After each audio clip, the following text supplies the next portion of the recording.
welcome to the Sheroic Podcast. I'm Cassey. And I'm Lisa. And today is actually going to be the final episode of Season 1.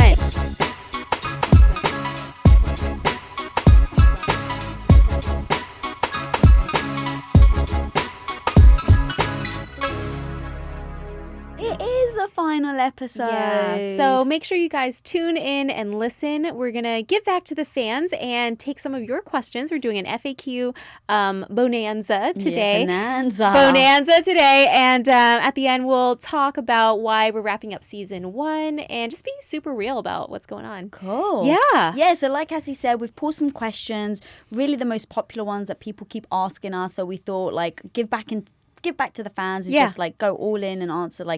We've got at least 6, if not more, questions to answer. So we'll just see how it goes. That's cool. And we're going to go really, totally deep with each one. Let's do it. All right. So question number 1. Tips for maintaining a healthy lifestyle all the time. So people ask us a lot. How do you maintain a healthy lifestyle, whether it be working out, eating healthy, and especially because the holidays are coming up, I think it's a perfect time to kind of talk about, do you have any strategies? What is your thinking? Or do you not live a healthy lifestyle over the holidays? You say, screw it. Okay, well, actually, I had just been in a workout rut, but literally as of yesterday, I'm no longer in a workout rut. My mentality and my spirit has changed. Well, what happened? Well, I felt like yesterday I had a super efficient day at work, and then I had scheduled my workout. I was excited for it. It was something new. I tried the Pilates Megaformer. This is maybe my 4th or 5th time on it, but it was a new location that I'd never been to before. And I always get really excited when it's a brand new class. I don't know what I'm in for. It's like an adventure.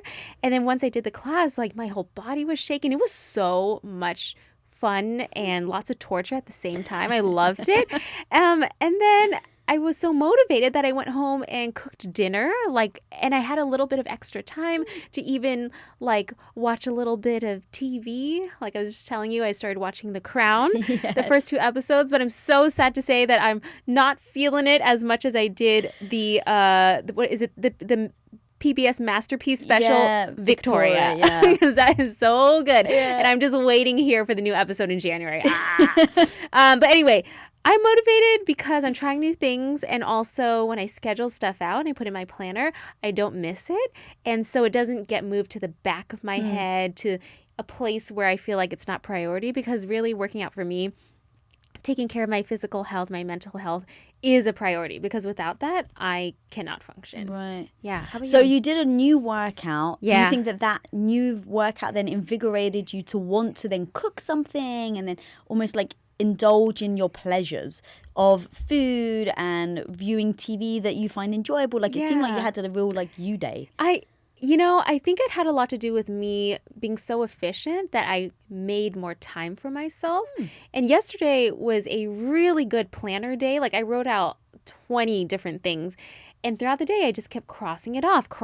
And I was just on to the next. And before I knew it, it was evening already. I had to go to my workout. And then I realized I had done so much today that I don't need to go home and work some more. I could just do it tomorrow. No one's going to die if I don't do it tonight. Right. And it just felt like I had managed my time really well. And I was really proud of myself for that. So today I have another workout scheduled and I'm excited for that too. Nice. And so for you, are you going to try and repeat that every day to keep this healthy lifestyle? Or do you feel look, there's moments to do that and moments not to do that? Yeah, I think the other reason why it worked out well for me is because I didn't have a big shoot. I wasn't traveling, because when those things happen, they really interfere with my routine. All right, well, let's get that. So I just got back from Dubai, and that was amazing because I went there for the very first time, but I was introduced to new foods. I was on a plane for 17 hours. You can't work out. You can't really move. The most I could do was sit in my chair and maybe pull up my leg awkwardly towards my face, but that's it. That's all I could really do on a plane, and I was just watching TV forever. Okay. And so in those cases, you just go on with life. You do your thing.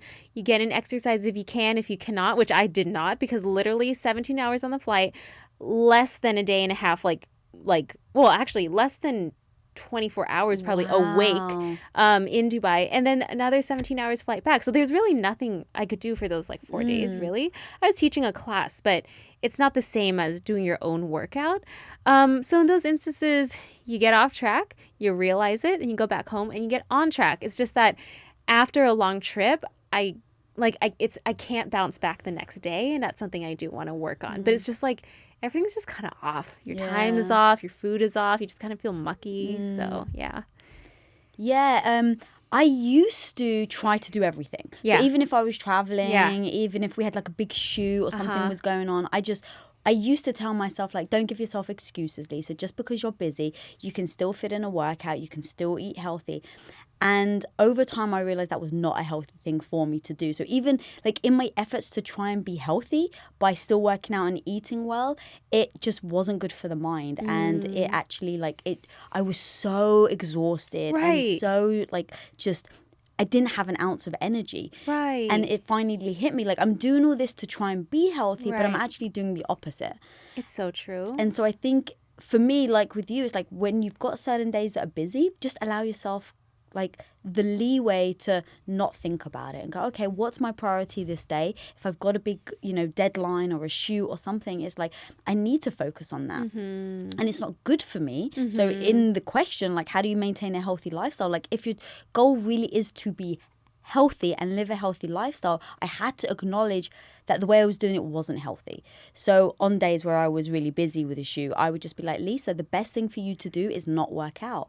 And the best thing for you to is maybe prepare food, because that was another thing, like when you're traveling or when you're on a shoot, like getting healthy food sometimes very difficult. It is. So if I can prepare food ahead of time, I do that a lot. Just that I'm not getting stuck in a situation where I'm really hungry and there's nothing around me to eat, because then again, that used to be a battle for me, because I used to think to myself, well, just don't eat. Wait till you're around healthy food. Now you can imagine when you're working really hard, like it's like a car running on empty gas. Oh, yeah. So again, I kind of just reassessed for myself, like, okay, this isn't healthy. So what can you do to prepare it, right? So if I was on a shoot, I would pre-make food if I could. Otherwise, it's like give yourself the out and not worry about it, and just know, okay, well, tomorrow I'm not going to use this as an excuse to not be healthy tomorrow. You know how some people are just like, well, it's all gone to the waistline, and why am I even bothering? And then, your last whatever couple of weeks that you've been like on a good path, you've just thrown it out the window. Like, I make sure that I don't do that as well. Yeah, I think the healthy lifestyle thing has a lot to do with not feeling guilty. Because like you said, like, back in the day, if I did not get my workout in, I felt like, oh, how could you let yourself down? Why did you eat that piece of bread? Like, I would just like feel really bad. But now it's like, well, the best choice really was to not work out today because it made me less stressed. Yeah. I could manage my time better. I just felt healthier mentally. And I think it's about understanding mental health, spiritual health, physical health, that it's all together to make you whole. And sometimes healthy lifestyle doesn't have to be that day. It's the expanse of your life. And so sometimes you're going to have down days and up days. But as long as in the whole you're working towards healthy lifestyle, like, that's good. Yeah. It's good. So what do you do over the holidays? Over the holidays? Yeah. Well, we definitely like to indulge. I go home this year I'm going home for Thanksgiving with my sister. And we have this tradition. Somehow it's become a tradition. I don't know why. But like, I think like after Thanksgiving dinner, after when everyone's really full, we will go to Texas Roadhouse and order a like tray of bread. They make like these amazing dinner rolls. That's hilarious. So after you've eaten your meal, you go out of your house.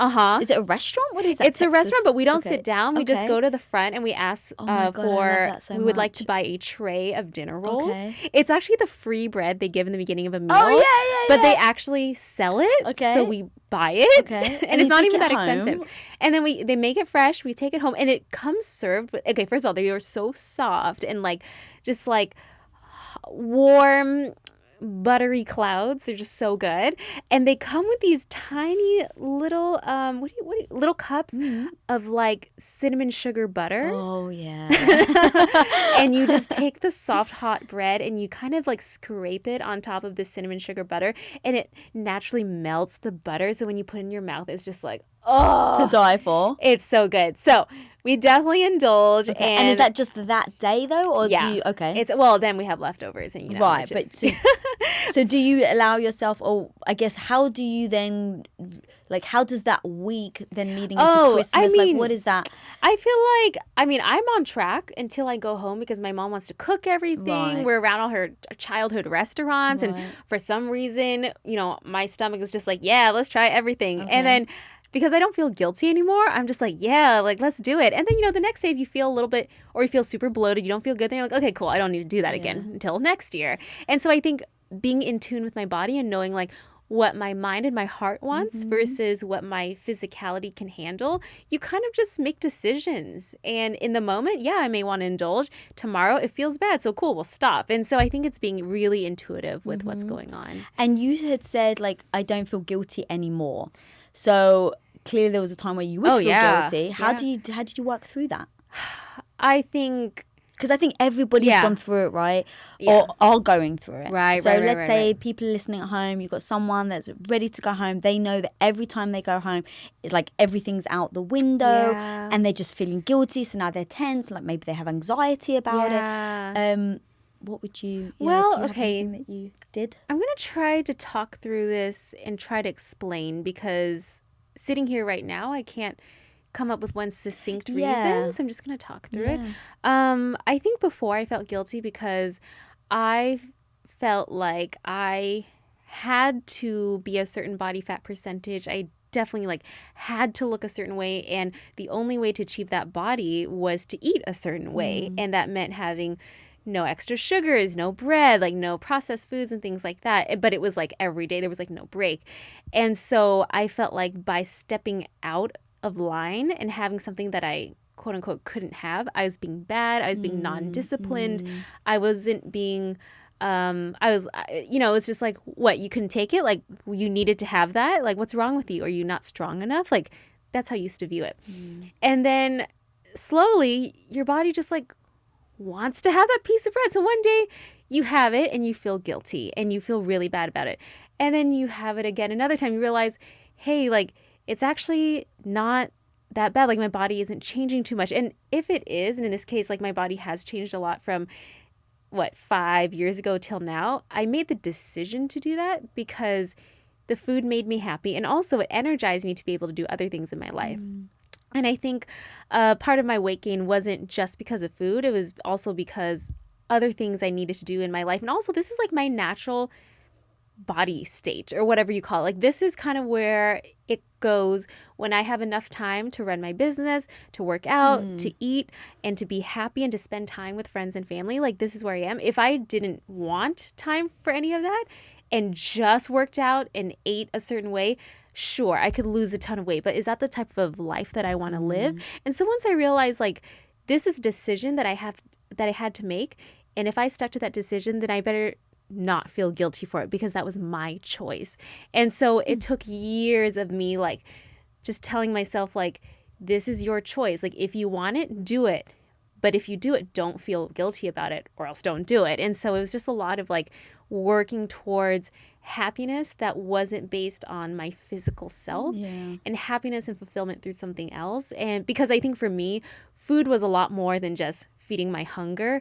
It was like feeding my emotions and my insecurities and things like that. Which I think so many people can relate to, right? In turning to food for your emotions. And I think that that's why people get so tripped up over holidays because it's such a positive thing, right? It's not like you're turning to food because you're super sad or you're heartbroken. Like it's all around you because everyone's using food as the celebratory thing. And so if you're not eating, it's like, or you're not eating the same food, like, are you not joining in the fun? And that for me was quite difficult because I had told myself, all right, Lisa, like you're not going to fall this year. Normally everything goes out the window at Christmas. This year you can be disciplined, use all the things that you've learned over the year to really control yourself and don't like overindulge. And I found myself almost going too hard in that direction where I was like, well, do I need that? No. Well, do I need that? No. And so over the holidays, I would just like then give myself reason to not have anything. And then I ended up not becoming a part of it because I wasn't indulging in anything. And then I just started feeling left out. And so then that didn't feel good. So I'm like, here I am trying to give myself what I thought I wanted, which was discipline over the holidays. And in the end, I started like it wasn't bringing me joy because I was just leaving myself out of all these wonderful occasions and events that I could have been a part of with the celebration and the joining of the food. Now, I'm not saying you have to eat the food to be a part of it, but I just felt left out. Yeah. And what was weird is that it was all my own doing. Oh.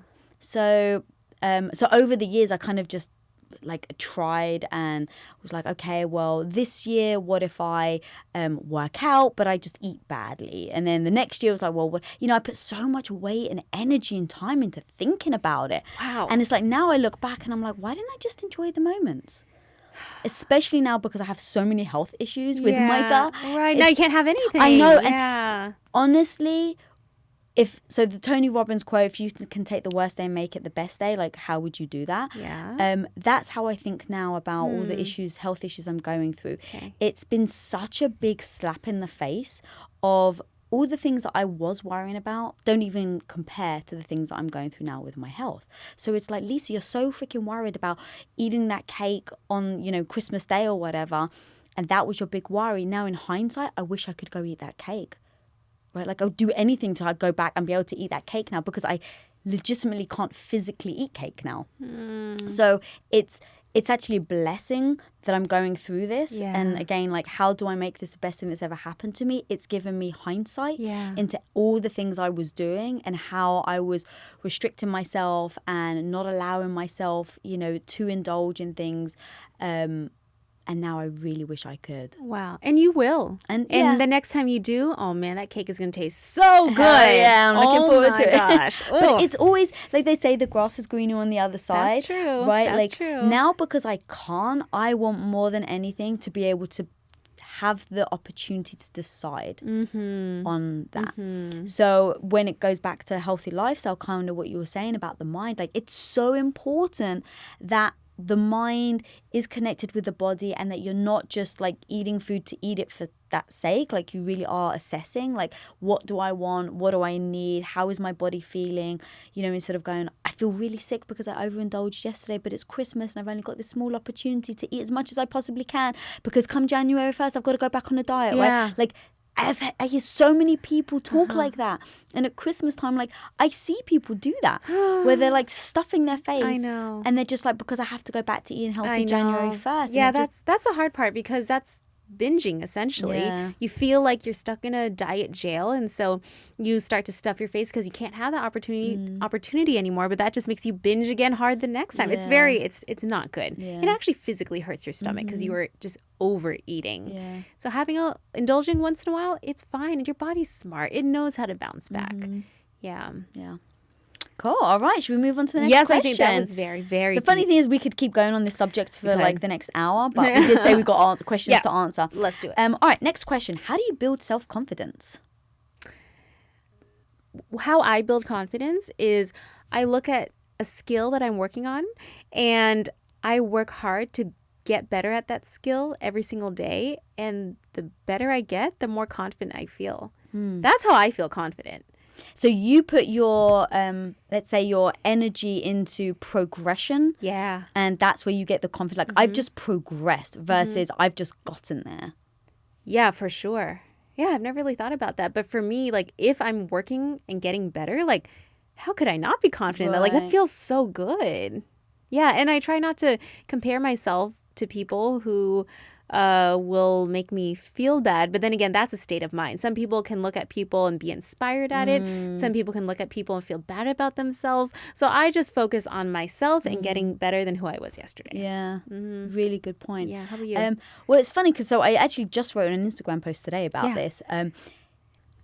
When I was younger, I had very low self-esteem. Okay. Wasn't confident, and over time, I realized, and I don't know really exactly if it was like through books or through talks or whatever, but I really realized that you can fake confidence, right? So all in body posture, all in the way you talk. Are you hesitant when you talk, or are you, like, do you talk with somewhat authority, even if you're wrong, right? Do you at least talk with authority, or are you like, well, I'm not sure? The way, like I said, body posture, right? Like when you're sitting there kind of hunched over like this, your head's bowed, like it just doesn't make you feel confident. But you fake it, roll your shoulders back, stick your chest up, and just by faking your posture, like, or what's instinctually what you want to do, like, I felt like actually made a difference in my mind on how I thought about myself. So walking into a room, for instance, I used to practice how I would walk into a room. Nice. And it's like, do you walk into a room like small little steps, look around, or do you like walk into the room and open the door and say hello to people? Right. And, like, even the way I'm talking, I'm projecting. Yeah. So you walk into a room, hey guys, what's up? Versus like, hi, how's it going? Right. Like all these little things I used to tell myself, just keep faking it. Because Lisa, you don't have any confidence right now. So all these things that I would either see women do, right, where like, wow, she's so confident. But why do I think she's confident? Okay, well, look at how she's holding herself.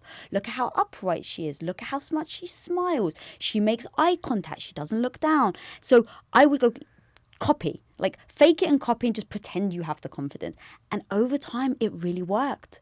And over time, I started feeling more confident when I would walk into a room, because people used to then perceive me as being confident, even though I wasn't. And they would treat you differently. Yes. Wait, but then how did you not feel weird about just going into a room and being like, hey, if that wasn't like your normal, like, you know, routine? Did you feel so scared? Oh my God, of course. So how did you get over that? Or how did you even decide that that's what you need to do and you need to get over it? I think it's really important to look at the people you admire. Yeah. And say, what is it about them that I like? Like, what is it that I'm drawn to them? And it was very often women would walk in and they just have like I said, posture's a big thing. They would always just like stand up straight, look people in the eye. So when it was looking people in the eye, sometimes if I felt uncomfortable and I'm like, oh my God, like either they were an executive and I was like, I can't look them in an eye, you know, I'm just a PA or whatever. Yeah. When I was working on film sets, it's like, don't look the director in the eye, you know. And then eventually it was like, no, look him in the eye and look him in the eye for at least 10 seconds. And I'd give myself scary. Like, give yourself little challenges. Yeah. So instead of like when I would walk into a room, instead of worrying what would happen once I got in the room, I was like, Lisa, baby steps. Walk into the room and do a big smile and say hello to the first person you see. Yeah. But that was it. I never really thought beyond that. Or it was look someone in the eye for 10 seconds. And you might be able to count in your head as long as you're not the one talking. But like just stare. And the eye contact alone makes the other person perceive you as confident. So like you said, then they treat you differently. Yeah. Then when someone treats you differently, you actually feel it and then you start to embody it. And I noticed the eye thing because when a confident woman or an independent woman that I would talk to, she would look me right in the eyes and I recognized in myself, I used to look away. Because I felt almost intimidated. Not because of anything they did wrong, right? It wasn't like they were being intimidating. Like you couldn't take that amount of, that power almost made you go like... Yeah, like I can't be on that same page as them. So like, yeah, I don't know what it was. I would analyze the way I would feel around certain people and then I'd be like, all right, and that's a tactic you need to use. Yeah. Yeah. Or implement. Like stare at the bridge of their nose. Oh, I've heard about really that good one. Yeah. Or if they're wearing like sunglasses, you can look at your reflection. Look at your reflection. I find it hard to talk to someone in sunglasses. I really wish people would take their sunglasses off. Especially when they're mirrored sunglasses. I know. Like I find it so, and I'm just like, what are you hiding? Yeah, I don't like that. Yeah.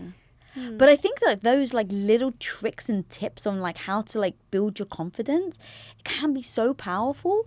I don't know, like I definitely wasn't born confident, so I had to like train. Yeah, basically. And we have to train for everything in life. Yeah. All right. So next question. Okay. How do you handle feeling inadequate, whether that's gym, work, life, friends, etc.?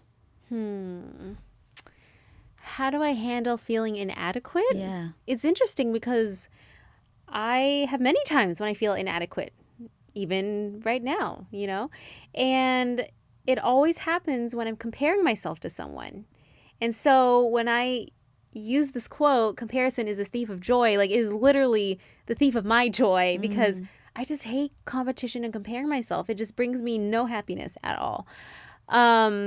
Because you either feel like you're better than someone or you're worse than someone. And both don't really feel that great. Can you give an example? You said that you feel like that now. Oh, I mean, like even on Instagram, for example, number of followers. So easy to compare yourself to somebody else, like in the same field as you. And you look at me like, oh, why do they have more followers? Why are they getting more likes? Like, oh my gosh, like even just saying it sounds so crazy. But like when you get into a hole and you start really looking at numbers and thinking that your worth is defined by the numbers, you really start feeling bad about yourself.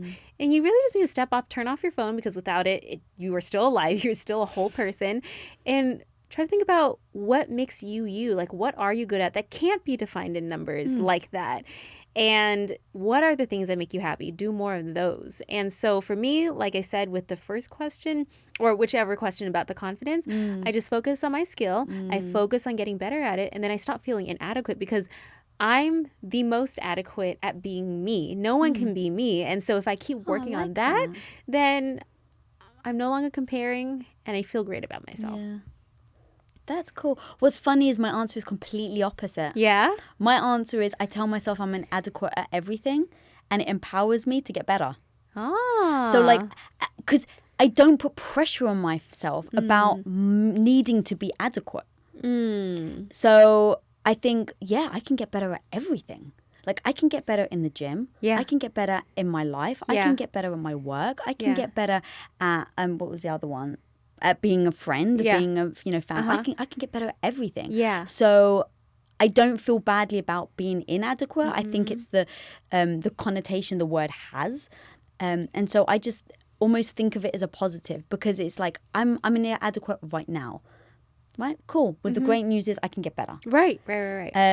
Whereas if I try to never be inadequate, it's coming from a very different place, because I'm working so hard to be perfect that I think perfection never actually exists. Yeah. So, yeah, I use it as an empowerment to go, the great news is I can always get better. I love that. That's really, same word, two different meanings for both of us, but still both of us can fulfill our potential every day. Yeah. But I think however we use the word, we're both actually doing the same thing. We're both still trying to get better. Because you use inadequacy as I still have potential to grow. And I use inadequacy as I'm growing now. I'm growing right now. Yeah. So, yeah. That's actually really It's actually the same. Yeah. We actually are doing the same thing. Yeah. That's actually really true. I love that. Because I think having the opportunity to get better at something is the best framing I can ever say on how to improve any issue, right? So it's like, if you're struggling with your body image or your body, let's say, and you really want to lose weight, the great news is it's in your control. If you want to get better at work, figure out what the scale it is, and guess what? It's in your control. It's just about being solutions based. Like, stop being acting like a victim, like you can't do anything about it. Like, take control of your life and make it happen. And I think that, like, yes, there are moments when I just fall into a ball and start crying and feel like this is the worst day ever. But I just, like, embrace that, let it pass, and then move on with life. Because it's okay to feel that way. Just don't get stuck there. Yeah. It's so true. Like, I've started to give myself time limits. Like, I allow myself the rest of the day to feel sorry for myself. Because that way I don't feel guilty. Right. For having feelings. Because feelings are natural. Exactly. Yeah. I don't try not to ignore them, because I think ignoring them, I've tried that in the past, never works. It's going to blow up later. Blows up for sure, right? Like, out of nowhere. And then he's going to start scaring people. You ate my last apple! I know. Where you start freaking out over some random You stuff. know, one time, I will always remember this. It was in high school, and I think I was really stressed, probably about school and tennis games and all this stuff. And then I was leading the stretches for the girls on our tennis team, and then the boys were just kind of rallying on the court, and then one of the balls like bounced and like hit my head.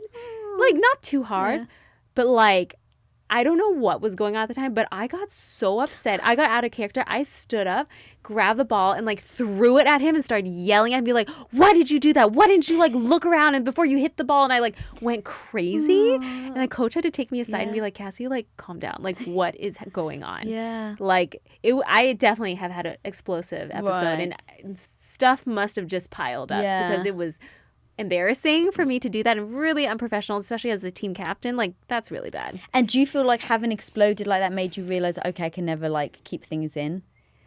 Probably. Like, sometimes you almost need to get to like that super dark side to go, this isn't good. Yeah, like, don't want to do that again. Yeah, probably. Yeah. I mean, I can safely say that I haven't done that to anyone, really. Maybe my parents, but that's a whole nother issue. Yeah, but like in front of like people and friends and colleagues, like never. Yeah. Never. Yeah. So don't bottle things up, don't hold things back. Nope. But I would find that one day would lead into the next for me. Yeah. And then into the next, and I would still be licking my wounds over, let's say whatever I was upset about. But I would feel guilty all along the way, right? So it's like, it may be 3 or 4 days where I'm like licking my wounds, and I would feel guilty that I'm still licking my wounds, but I'd be like, well, but you really need this. And, then it ends up to be a week of feeling sorry for yourself. Ooh. So I literally would be like, you got one day. Enjoy it. Do whatever you want. Yeah. Like, don't work. Do something that's like super unproductive. Watch rubbish TV. Play video. Like, talk to your friends. Like, whatever it is that you want to do. Lick your wounds. You got one day, Lisa. The next day you wake up, you're going to hit the ground like the beast that you know you are, right? And I would. This is exactly what I would tell myself in my head. Yeah. Like, tomorrow you're going to wake up. You're going to hit the ground running. You're going to crush it because you know you can. But today, lick your wounds. And I really found that helped. It helped me deal with the issue and then quickly get over it. Love that. So really good. All right, on to the next one. On to the next. How do you push yourself to step outside your comfort zone? Well, good example is when I was a young kid, I was terrified of public speaking. So much so that when we got in front of the class, you know how you get to hold note cards? Yeah. Like, you could see, like, my hands, like, shaking. Like, I had arthritis or something. In fact, my entire body arthritis. Like, the whole thing was shaking, and my mouth would quiver. Like, I was speaking like this in front of the class. Like, I was terrified. So, from probably second grade till beginning of fifth grade, I was just so bad at speeches. And then somehow I had this moment in fifth grade that I was like, I need to stop being scared of talking. Like, I'm going to have to keep doing this. Like, so stop being scared. And I don't know what clicked in me, but it was a speech I had to do impersonating Jacqueline Kennedy Onassis. Yeah. And please tell me you have a video of this somewhere. I don't think I have a video, but I dressed up in this blue shift dress. My mom, I had really long hair, like to my butt. It was so long, but my mom somehow tucked it underneath a headband so it looked like I had a black bob. Yeah. And then I wore white gloves, and then I came to class looking like Jacqueline Bouvier Kennedy Onassis. And somehow that day I really channeled her. Wow. And I killed it in my speech, and it was like so good. I knew I did well. The teacher gave me a good grade. And then the next year in sixth grade, and I had moved to a new school. That was LA was fifth grade, and then the Bay Area was sixth grade. I decided to really get over my fear. I needed to join a speech club. So I joined a speech club, and all we would do in speech club was do speeches. And you did it specifically because you knew you had a fear of it. I mean, it's very brave to think back that a kid at that age would know this is something I'm not good at. I need to get better at it. Because I think a lot of times as adults, we're just like, well, I'm not good at it, and that's okay. But I think to know you're not good at something and want to deal with it is a big, big deal. And so for some reason, I decided that this is something that I wanted to pick my weakest thing and become the best at it. I actually don't know why. I don't know why. And then I ended up winning the school-wide speech competition. And so, and then now I no longer have a fear of public speaking because you just have to put yourself into routine and you just keep practicing. So that speaking in front of people is really just speaking in front of people. It's nothing crazy. It's just you sharing a story. Yeah. And so that's how I got over my fear. I just went head on into it to figure out how can I be better at it. Yeah. Yeah. Yes, I mean, we've spoken many times about fear, right? And how it can paralyze you and hold you back from things. And whether it's like, your comfort zone at your work or in your personal life, I think it's really the same thing, right? It's fear kicks in and it's the uncertainty of what's going to happen or of the failure of it, and I just think that the second for me, I start fearing something, it's like my trigger to actually do it. I kind of just trained myself that, if this is uncomfortable, great. It means you need to jump in with both feet. Because in the end, it's always proven in my experience that even if I fail, I've come out the other side having learned something. So instead of worrying about the failure or what's going to happen, I know that no matter what, coming out of the other end is learning experience. right? It could have been a bad learning experience. It could have been a good one. But I know that I'm going to learn something and no one can take that away from me. Yeah. So now I've just got better for it. Yeah. And framing is everything. So I think if you can frame comfort zone to be a positive thing, like, wow, this is my opportunity that I can get better. I'm going to get, write another chapter in my book kind of thing. It can be so empowering. But if you are seeing, your comfort zone as like, this is my safe space, I shouldn't like go out of this area because, oh my God, what's going to happen? Well, guess what? You're going to blink and a year later, you're going to be exactly the same situation because you've never taken that chance. Exactly. You never took care of it. Right. Yeah. And I get people have the comfort zone from like back in the day when we were living in caves. You leave your cave, you might get mauled by, some sort of animal. Yeah. So staying in your comfort zone actually probably behooved you back then. Yeah. But now it just holds you back, I think, from anything you want to achieve, whether it's in a relationship, in business. Stepping outside your comfort zone could be the best lesson. It's really a lot of mental stuff. 100%. Comfort zones are mental Yeah. in this case. Yeah. In most situations in the modern day society. Yeah. For sure.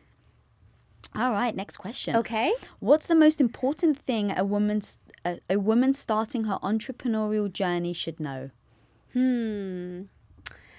I think that the most important thing that any woman starting her entrepreneurial journey should know, or that any person really, doesn't have to be a woman, is that you need to 100% believe in your product or your service and stand behind it. You need to use your product or your service. Like, you need to know why you're selling this thing and what value it brings to other people.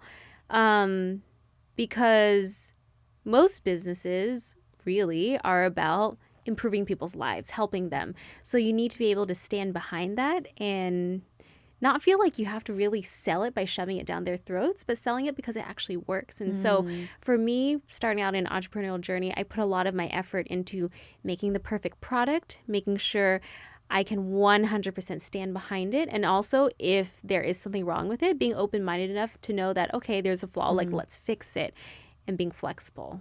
So that's kind of two things that I would like to contribute to that answer. Those are great answers. And that's the thing, is that if you're not going to use it, why on earth would you expect, if you're obviously selling something, why on earth would anybody else want to use it? Yeah, or at least at some point in life, like, you needed it. Like, it's not like, for example, let's say somebody invents a dating app and they no longer need to use it because they have a husband. Like, that's okay. Fair like, that's enough, fine. Yeah. But, like, if you can stand behind the values of it, like, that's really good. Yeah. And to take that further, you even said it, like, what is the hole in the market that people are looking, like, what is the need? Yeah. Right? Like, what need are you fulfilling? Because that's going to be important. And then also a big thing I think about is, why am I doing this? Yeah. Like, is it for money? Yeah. Like, am I purely doing it because I want a nice house and I want to provide for my family? And that's what's my driving, motivator? Or am I doing it because, wow, I really believe that this is going to help somebody. Let's say, again, it's a product. I really believe it's going to help somebody, like the Quest bar. My family, I have people in my family that are overweight. My husband has people that are overweight in his family. Obviously, his business partners, like, everyone had their own reason why they wanted to be a part of Quest Nutrition. And we all believed in the product, though, and what it was actually going to bring, that the success kind of almost came as part of that. That wasn't our goal, right? Okay, let's make this the biggest nutrition company in the world. It was like, let's make a product that can actually help the people in our lives who are overweight and struggling. And that was our focus. Does this taste good enough? For people to go, I'm not going to eat that cake, I'm going to have a Quest bar instead. And I think where you focus is very important, because that will be your driving force of why you get up every day and what acts you do every day. But the other thing I actually want to add to this is that, so if you're specifically a woman in a startup, do you think there's anything, like, do you feel there's any hurdles you've had to overcome because you're a female?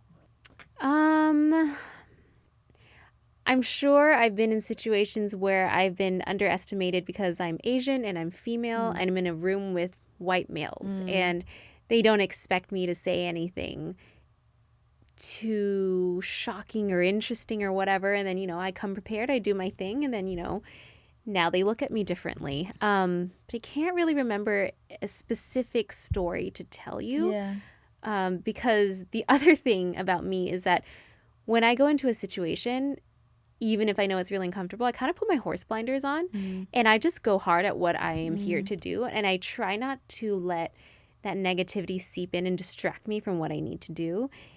And so that's why I feel like I'm having a little bit of trouble trying to remember a specific instance, but I am sure I've had one.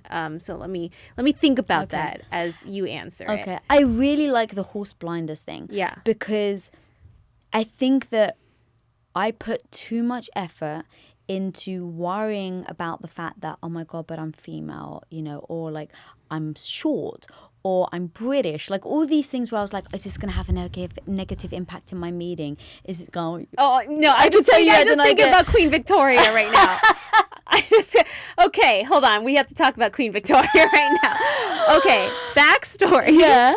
When I was on the plane to Dubai, or the way back from Dubai, I had so much time that I ended up watching the entire season 1 of Victoria, which is just amazing. Like, was it like PBS Masterpiece show or something? That is a historical, based on a true story drama about Queen Victoria from the 1800s. And what I love so much about that show, besides the costumes, which were amazing, but she's like this little girl, like literally short stature, tiny person, a woman in the 1800s, and now she's supposed to rule a kingdom. She's what, 18, I think? Yeah, 18 or 19 Youngest or something. Ever. Youngest queen ever, and one of the best monarchs ever, too. And she just believed in herself so hard, and she kind of just like, I felt like, at least in the drama, she didn't care that she was short, didn't care what other people had to say. She was like, I don't care what you guys have been doing all these years. This is how I'm going to do it because I want to do it. And her confidence was so, I think that's what kept me watching for the entire season. And sometimes I feel like whatever that thing is that you think makes you less than, use it and be like, so what if I'm short? Well, I'm going to be better than all of you anyway. Like, don't let it bring you down. Like, make it like what you think they think your weakness is, like that can be really empowering to yourself because you can rise above. Yeah. Okay, sorry. That was that's actually really my Queen Victoria moment. But I wonder like how much of it makes a difference, like because you're almost knighted, right? Like she didn't have a choice. Right. It's like she was crowned. Like that's her kind of because the interesting thing is because she was queen, all these men had to bow down to her, even if they didn't want to. Right. But there was a line in there where she said, I still have to prove myself every single day. And I love that. So she had trouble, but on the outside, she never, or at least through the movie or through the TV show, I never saw that she would let anyone see her weak when she was outside. Yeah, I wonder how I would have felt because once you get knighted, right, it's like you're the queen, so you do rule. Right. But so people have to bow down to you. Right. So almost like as you get in that position, people already treat you a certain way. But as a beginning female entrepreneur walking into a room, I don't have that weight of a queen. Okay, very valid. Super valid. You're coming from nothing. Like you're coming from, I need to prove myself from zero to whatever. But what I like is, what if you do change your mindset and walk in as if you were a queen? As if you were a queen, right? Like almost, obviously not the dramatic way with the crown on your head, but like as if like ownership, right? Like, yes, I belong here. And yes, I belong here just as much as anybody else. Right. Like I wonder how much that confidence going into that room with already knighted brings to how you act. Well, I think it has everything to do with it. If you walk in thinking you're not good enough, you're going to talk like you're not good enough and be like, well, this is my idea, and you know it's okay if you don't like it, like it's fine, but you know, and I'm not that great, it's just my first time, versus going in because they don't know where you come from. You can make up your entire story and be like, hey, this is gonna be the best idea ever, I know I can sell so many units, you guys are gonna love this. Like, you have to prime people to believe you. First you gotta believe in yourself, or else you can't sell yourself. Yeah, exactly. And I like the be so good they can't ignore you, and I've said it multiple times, but like if you walk into that meeting and stop focusing on the fact that you're female, right, the fact that I'm short, that I've got a British, all these things that I worried would dismiss me in a meeting. And I don't know why the British accent thing. Maybe it's because, she's a foreigner. But I love it. I know, bless you. But it's one of those, like, you now stand out. And when you're in a meeting, it's like, I just wanted, and I'm talking past tense, I just wanted to fit in. Now, of course, I use everything to my advantage. I use the fact that I'm British to my advantage. I use the fact that I'm female to my advantage. Like, as long as you have a code of ethics that you don't cross, like, all of these things are tools in my tool belt. Yeah. And so going into a meeting going, okay, well, instead of focusing on you're female, are they going to take you seriously? All these other things. Go into a meeting, know more than anybody else, right? Be so good they can't ignore you. Like, let me tell you, if you're on point and you know your stuff and you walk into a meeting and they try to sideline you because you're female, come out with another good remark, come out with another good point, they won't be able to ignore you down eventually. So yeah, I would say like almost don't get so hung up on the female thing. Get hung up on you're going to be the best at that, whether you're female or male. Seeing the look on their face when you know your stuff, like, man. Because they underestimated you. Yeah. I think that's really cool. Nice. Yeah. All right, on to the next question. Okay. This is our last and final question. Okay. All right. How do you learn to let go of previous goals and move forward with your new goal? Failing at goals? Yep, I failed at a ton of goals. And the thing is, you need to realize, is this something you want to keep working at? Or is your time better well spent in another area with a new goal, and you just kind of let that goal sit there? And if you want to revisit, you can. Right. But everything you learned up to the point of failure, you learned. And like you said, no one can take that away from you. And so for me, I've had moments where I had a new business idea and I thought it was going to be the best thing ever, and it just didn't work for whatever reason. And you just have to think, okay, am I going to keep trying? Because I'm going to keep trying, then you keep trying. Then you don't feel bad because you keep trying. Yeah. But if you've tried so many times, you're like, okay, really, maybe the market doesn't want this or whatever. Choose to stop. And I think that there is nothing wrong with quitting. I think that growing up, school teaches you that if you quit, you're a loser. You didn't work hard enough. But sometimes you work so hard that, maybe this thing like is telling me I need to just shift my perspective and go somewhere else. And maybe it's even a better goal. I think not feeling bad about letting go of a past goal, the way to really battle that is to come up with a better goal so that you always have some type of goal. It wasn't the original one, which is fine. Yeah. It's totally fine. Yeah, I mean, when you think about, the hope is that we live to at least 90 or 100. Yeah. Like, if you've only got one goal and you're trying to make that happen, like, that could either be good if you've grown all along the way and you still like, no, this is still my goal and every day I'm going to learn and get better towards it. But for me, it's the excitement of the exploration. Yeah. Right? So it's like, I have a goal, but if I get there, it may not be great. Like, I'm fully prepared for that too. So whether it's failing at a goal, moving the goalpost, getting there, not enjoying it when you finally get there. I think we just, as human beings, put so much weight on whether we're successful or not. Like, did I achieve the goal or not? That we're kind of missing the point. Right. We're missing the exploration of like, I like this part, but I actually didn't like this part. So what if I change it and adapt? And like, that's the excitement. Not like, oh man, I failed at my goal and now I'm a loser. Right? Like, perspective, you even said that. For sure. I so agree with you on the journey thing. And just another story. Like, so we're in the middle of wedding planning right now, or in the beginning stages of wedding planning right now. And I'm so excited. Me too. Oh my gosh, I can't wait. Okay. Anyway, so we just attended Sam's sister's wedding and it was great. It was so much fun. And a general wedding is what, like 6 hours or something, right? Like, it's a party. Right. And yet everyone takes so much time into planning this 6-hour party. It takes the entire year and people get so stressed out and like family issues and all this kind of stuff. And I realized that I am about to embark on wedding planning, and this too will be like a 6-hour party. So I'm going to be spending the next year of my life planning this 6-hour party. Like, I better enjoy every single moment, like picking out the linen colors and the type of florals and my dress and the hair. Like, enjoy the next 365 days, because when that 6-hour party comes, trust me, the amount of money that we have to spend on all this stuff will not be worth it for those 6 hours. So you have to enjoy the journey. Yeah. You really have to enjoy the journey. That's what I realized. And the truth is, like, I kind of sound like an old woman now, but like, it's not just about the wedding day, right? It's about your actual marriage. It's not. It's not.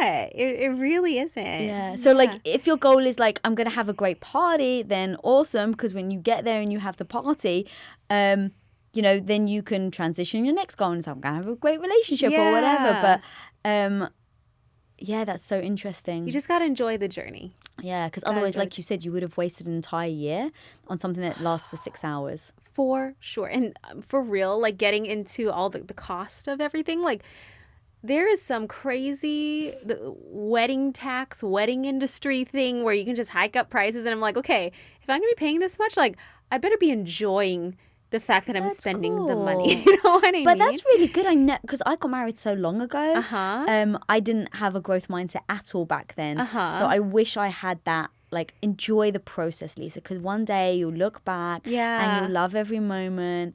I mean, just like right after we got engaged, like my sister immediately started sending me venues and dresses, and I've just been so obsessed with wedding planning. It's just been actually really fun because it's kind of like having a little side business or something. Like, you gotta pick all the ingredients and make all these parts, and on the day of it needs to work, you know, and you need to satisfy your customers, aka the guests, you know, and like it's just really fun. That's awesome. The customers, aka the guests. Yeah, that was so unexpected.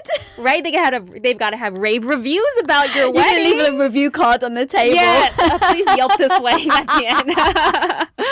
Oh man, no, but I'm just having so much fun. Wedding. I'm like having so much fun thinking about everything. It's just so like cool. So awesome. And then the day it comes, it's gonna go by so fast, and so. Yeah, it's been so cool. I really enjoy it. That's awesome. Yeah. That's so cool. So, takeaway for that is enjoy the path to your goal, because the goal itself may not be, I guess, obviously on a wedding, it's very exciting. Yeah. But, you may get to your goal and realize it wasn't what you expected. And so I don't like ever feeling like I've made a mistake or like I shouldn't have done that. Like I can look back and go, okay, I would have done that differently. I would have changed this decision. Yeah. But looking back and going, I shouldn't have done that, almost robs me of the learning that I could have done or have done along the way. Beautifully said. Really, really true. Thank you.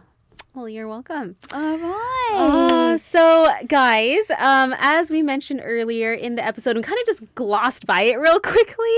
We mentioned that this would be the final episode for season 1 of Sheroic. That's right. And we wanted to talk a little bit more about why it's happening and that we're really going to miss you guys. Really going to miss you guys. We are, yeah. To be completely honest, it's been so fun getting to see more of you, Lisa, chatting through all of these topics. It's been really, I've learned so much. Also, with all our amazing guests who came on, also learned so much from, like Mel Robbins, Lewis Howes, Lily Singh, Justine, Lori Harder. It was really fun to get everyone in here. But the reason why we need to take a hiatus right now is because things with the parent company, so for like Blogilates and Popflex and stuff, we're gearing up and ramping up for holiday season. And so that means that this is going to be the time period where we really need to concentrate on products and sales and things like that. And I just don't have enough time, unfortunately, right now until I figure out how to create more time for myself. So I just really need to focus on that. And unfortunately, that means that we just have to take a little break from Sheroic in the time being. And I'm really sad about it. I don't want to do it. But it's one of those decisions where I know it's for the good of my health and for the company's health in the long run. Yeah. So this is what I need to do right now. Yeah. And look, this podcast has been extremely powerful and insightful for me as well, because we talk a lot about health. We talk a lot about our business, being an entrepreneur, making decisions, following passion. And what I love is that we really do act on what we say, right? So when we had discussed this, it's like, look, at the end of the day, there were 2 things that we had said to each other that if we were going to do this podcast, we'll never like give in on. The first for me and for you was always our friendship, right? If our friendship ever gets rocky or there's ever any issue, then I'll drop the podcast in a heartbeat, because I'm not willing to exchange my, my friendship with you for a successful podcast. It's just not going to happen. And then 2 is we can't let this affect our parent companies. And if at any point either of us are getting pulled and it is affecting our parent companies, we need to tell the other person and we have to act accordingly. And the fact that you were very clear to me and very honest about it, and we had spoken about it, and we'd said, like, we're both obviously devastated that we have to make this decision. It doesn't mean that we don't love our fans. It doesn't mean that we're not going to come back. It doesn't mean that we don't appreciate everybody and everything that we've built, right? And we don't see this as a failure. At least I definitely don't see this as a failure. I think this is a decision that we have to make right now. Right, exactly. And that's it. Exactly. It's just part of the journey. It's part of life. And then we will still be inspiring all of you guys on the Instagram. So if you still want more of Sheroic, just follow at BeSheroic. That's BESHEROIC. I was like, wow. What? On Instagram, and lots of powerful female quotes on there, and really just kind of what you need to get through that day or just to shift your mind a little bit. So obviously we'll be on there. Lisa will be on her account at Lisa Bilyeu. That's right. And I'll be on my account at Blogalati. So we're still here, y'all. Right. It's just that we need to take a little break from the podcast. Yeah. So guys, please engage us on our personal platforms, engage us on Be Sheroic. We're still going to be around. Listen to our episodes. Obviously, we're still going to, our season 1 is still on the podcast, still on YouTube. Tell your friends about it. Oh, yes, please. Please keep spreading the word, and we absolutely plan to keep being Sheroic online. Yes, absolutely. Yeah, and then of course, if you can leave a 5-star review for us on... I love that you said 5-star. Well, we ideally want 5-star. Okay, we want it, but give us what you think we deserve. Give us a review and let us know what you would like to hear when we come back. Yeah. And we'll be reading all of those comments and suggestions. Yeah. And the one thing that we did say, though, is that even if we're not recording the podcast on a regular basis, me and you still have to hang out. Oh, yeah. And we're still going to get together. Yeah. But our favorite place stopped serving the mushrooms. We got to tell them. No, we haven't told them. Oh my god! So Cassey and I, in fact, we went out. What was it, last week or the week before? And we had to find a new restaurant. Ugh. But no one has the mushrooms. I know. No one has the mushrooms. Oh my gosh, and to be honest, I even complained to the manager. I know, twice, right? Twice. Did they even bring it back yet? No. Those mushrooms were so good. And the funny thing is, and this is another thing, guys, we really wanted the mushrooms back. It'd become our thing. So literally, I was like, I'm going to take this into my own hands. I'm going to go talk to the manager. And I'm going to find out what is it going to take to bring the mushrooms back. And he told me they had a new chef and they wanted to experiment new mushrooms. And I said, well, just to let you know, it's not succeeding. The new mushrooms were horrendous. They weren't They're great. so salty and chewy. Ugh. Yeah. Why mess with something that was perfect? I know. I don't know. Oh, we shall. You know what? I should try But maybe to cook when mushrooms. we're next back, we'll be able to announce a good place to go for new bonding mushrooms. Yes. And to be clear, if this is your first time listening, these true. are culinary mushrooms. Real mushrooms. They're not some druggy mushrooms or whatever. Psychedelic? I guess that's what they're called. I don't know. This conversation got very weird. It did get very weird. So I think it's time to wrap it up. Yeah. But again, thank you guys so much. Everybody's been just so incredible. Your support, your feedback, your interaction with us, writing to us personally, writing to Be Sheroic, commenting, sharing. It has meant so much to us, guys, and we never want to ever take that for granted. And so I guess until next time, Yeah. Be Sheroic. Bye.